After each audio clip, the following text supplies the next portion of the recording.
பூங்கொடி என்ன பண்ணிட்டுக்கிறா? சுட சுட அப்பளம் பொரிக்கிறேன். ரெடி ஆயிடுச்சா? அப்பளம் ரெடி. எவ்வளோ ரூபா பாயிட்டு இது? 12 ரூபா. 12 ரூபாய்க்கு எத்தனை பீஸ் வருது? 14 பீஸ் வருது. 12 ரூபாய்க்கு 14 பீஸ் வருதா? அப்போ ஒரு அப்பளம் 1 ரூபான்னு போட்டால் கூட 2 ரூபா லாபம் நம்மளுக்கு.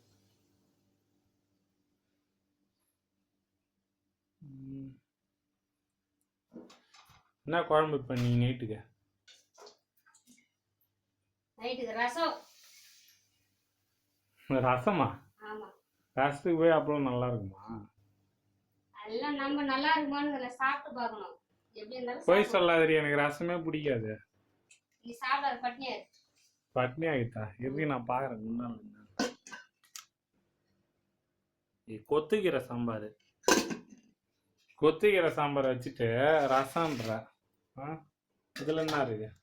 இது புளி குழம்பு, அவ்வளோதானா? ஏதோ அந்த அப்பளத்தை எப்படி எடுத்துக்காட்டு பார்க்கலாம்.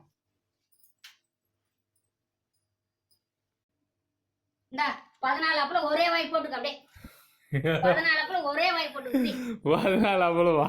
14 அப்பளம் ஒரே வாய் போட்டுக்க. ஏன் உனக்குலாம் வேணாமா? எனக்குலாம் வேணாம். 14 அப்பளம் எனக்கே தான். சாப்பிட்டு எங்க கீரை வர சாப்பிட்டு